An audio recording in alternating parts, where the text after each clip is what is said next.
বন্ধুরা, আজ আমি তোমাদের সাথে শেয়ার করব আমি দুপুরে কি রান্না করছি বা কেমনভাবে রান্নাটা আমি প্রতিদিন করি।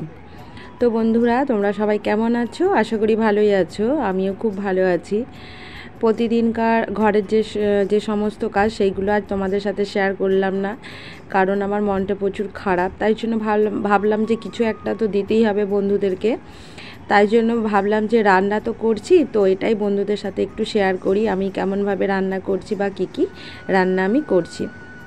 তো যাই হোক, চলো, একদিকে ভাত বসিয়ে দিয়েছি আর এইদিকে দেখো পটলগুলোকে লম্বা লম্বা করে ছাড়িয়ে নিয়ে একটু আলু দিয়ে ঝাল করব। তো তোমরা হয়তো ভাবছো যে লম্বা লম্বা করে, এইভাবেও কিন্তু তোমরা পটলের ঝাল মানে করলে দেখবে খেতে কিন্তু খুব ভালো লাগে।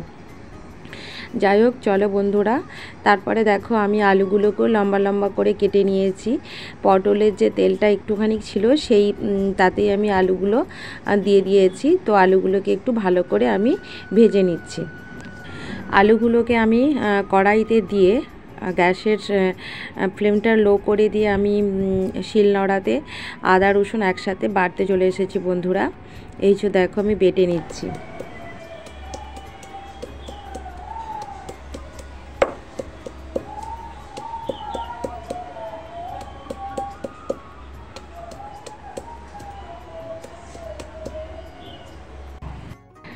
কারেন্ট নেই, তাই জন্য মিক্সিতে আর বাটতে পারলাম না, শিলনোড়াতেই এসেছি। তো শিলনোড়াতে দেখবে বেটে তরকারি করলে তার স্বাদ কিন্তু দ্বিগুণ হয়ে যায়। কিন্তু কী আর করবো বলো, ওই যে সময়ের অভাব, সবাই তাই করে বলো। আগে যখন মায়েরা রান্না করতো দেখতাম শিলনোড়াতে বেটেই তরকারি করতো, কি খেতে ভালো লাগতো। মাঝে মধ্যে খুব মিস করি সেই মায়ের হাতের রান্না। এখন যেহেতু আমাকে করতে হয় আর মিক্সি বাড়িতে রয়েছে, তাই জন্য মিক্সিতেই বেটে নিই। তো চলো দেখো আমার বাটা হয়ে গেছে আদা রসুনটা। তারপরে বন্ধুরা, বাড়তে বাড়তে ভাবলাম তোমাদেরকে একটা জিনিস দেখাই। দেখো আমার আনারস গাছ হয়েছে। আগের বছর আনারস নিয়ে এসেছিলো, তো সেটা লাগাতেই একটা সুন্দর দেখে আনারস হয়েছে। তো চলো দেখো বন্ধুরা, এরপর আমি কড়াইতে দেখো তেল দিয়েছি। আজকে আর 5 ফোড়ন দিলাম না, আজকে জিরে ফোড়ন দিয়েই তরকারিটা করব। তো পেঁয়াজটাকে ভালো করে ভেজে নিচ্ছি, একদম লাল লাল করে পেঁয়াজটাকে ভেজে নিই। তো আমি এভাবেই মোটামুটি তরকারিটা করে থাকি। তো তোমরা বন্ধুরা দেখতে থাকো। এই যে দেখো পেঁয়াজ মোটামুটি লাল লাল করে ভাজা হয়ে গেছে। তারপরে আদা রসুনটা যে পেস্ট করেছিলাম সেটা দিয়ে দিলাম। দেখবে আদা আর রসুনকে একসাথে বেটে তরকারি করলে এর স্বাদও কিন্তু দ্বিগুণ বেড়ে যায়। এইভাবেও তোমরা করে দেখতে পারো। আদা রসুনটা আমি একদম ভালো করে ভেজে নেবো, যাতে না কাঁচা গন্ধটা না থাকে। তো দেখো ভালো করে ভাজা হয়ে গেছে। তারপরে আমি দিয়ে দিলাম টমেটো। তো আমি তরকারিতে একটু বেশি করে টমেটো দিতে পছন্দ করি।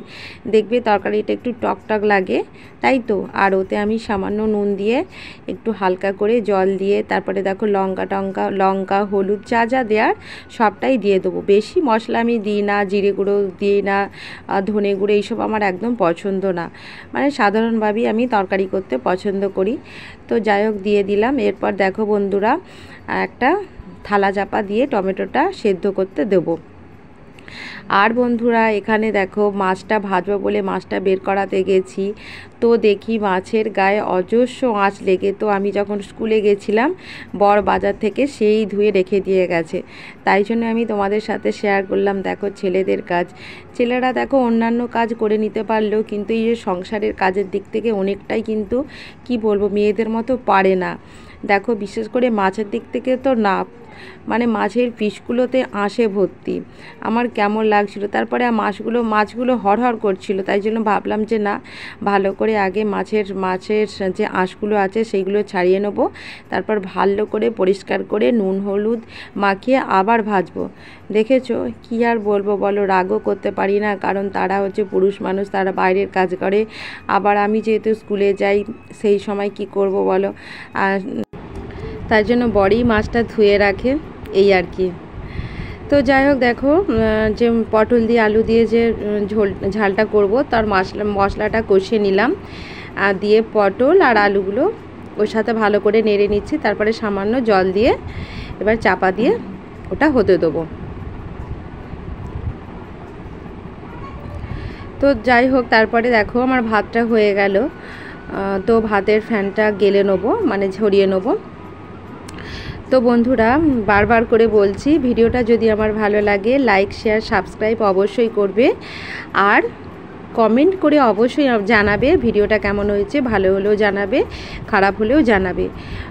ভিডিওর মধ্যে দেখবে তোমরা যদি একটু কমেন্ট করো, ভিডিও করতে ভালো লাগে, যদি একটু তোমরা ভিডিওটা দেখো, আমার যদি ভিডিওটা মানে দেখে ভিউজ বাড়ে তো আরও মনে হয় ভালো ভালো ভিডিও করি। যদি দেখি যে ভিউজ একদম বাড়ছে না বন্ধুরা, মনে হয় যে দূর না, বেকার খেটে যাচ্ছি, আর কিছু হয়তো আমি করতে পারবো না, এই সব আর কি।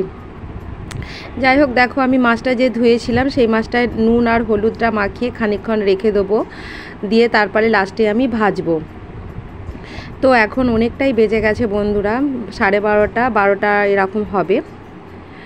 তো দেখো পটলের ঝালটা আমার মোটামুটি হয়ে গেছে, তো আমি নামিয়ে নেব।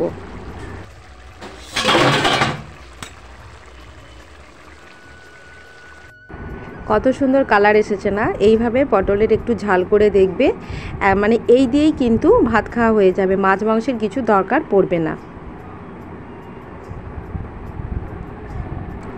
বন্ধুরা এরপর আমি হচ্ছে মাছটা ভাজবো, আর কি করব না হচ্ছে মাছ ভাজবো, আর করলা কেটেছিলাম সেই করলাটাও ভেজে নেবো। তো বন্ধুরা আমি রান্না করছিলাম, আর মাঝে মধ্যে কারেন্ট যাচ্ছিল আর আসছিল, কি অসুবিধাটা নাই হচ্ছিল। আর বন্ধুরা আমি যে ভিডিওটা পুরোপুরি তোমাদেরকে দেখাবো সেটা দেখতে মানে করতে পারি না, কারণ কি বলো তো, জয়েন্ট ফ্যামিলি, কেউ না কেউ এসে যাচ্ছে। তো ভিডিও করে যখনই আমি ভিডিও করতে বসি তো তারা হাসাহাসি করছে, মানে নানা রকম কথা বলছে, এই আর কি। এই জন্য কিছু কিছু জিনিস আমি তোমাদেরকে দেখাতে পাচ্ছি না। যাই হোক চলো, এখানে তেলটা দেখো গরম হয়ে গেছে বন্ধুরা। দেখো যখন ভাববে যে মাছ যখন কড়াইতে দেবে, এইভাবে হাতটা দিয়ে দেখবে, যদি খুব তাতা লাগবে তাহলে ভাববে যে কড়াইটা তেলটা হয়ে গেছে।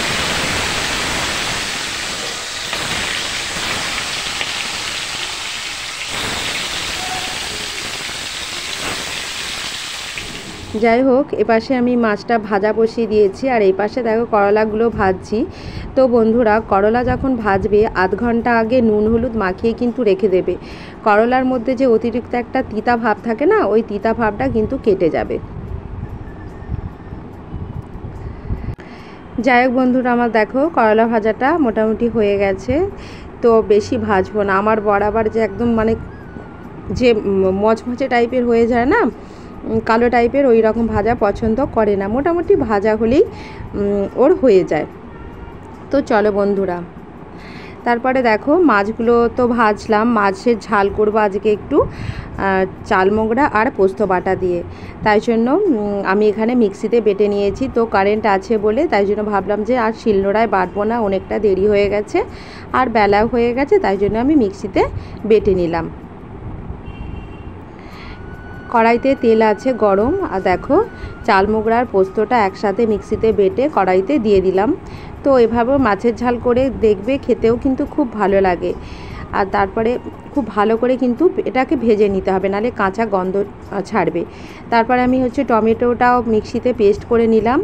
তো টমেটোটাকেও আমি ভালো করে নেড়ে নেবো, যাতে টমেটোর কাঁচা গন্ধটা না ছাড়ে। দেখো কত সুন্দর হয়েছে না, একদম মানে কালারটা খুব সুন্দর এসেছে। এর মধ্যে আমি হালকা করে হলুদ দিয়েছিলাম, লঙ্কা আর নুন। তো তোমরা যদি চাও কাঁচা লঙ্কা দিয়েও করতে পারো, আজকে আমার বাড়িতে কাঁচা লঙ্কা ছিল না, তাই জন্য আমি গুঁড়ো লঙ্কাটাই দিয়েছিলাম। তো আমার মাছের ঝালটা মোটামুটি রেডি।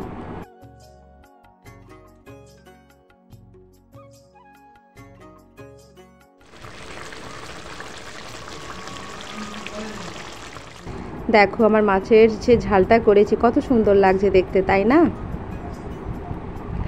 তারপরে বন্ধুরা রান্না আর শেষ হতেই চায় না, মাছের পাশে দেখলাম মাছের একটু ডিম পড়ে আছে আর পোটা পড়ে আছে, তেল পোটা।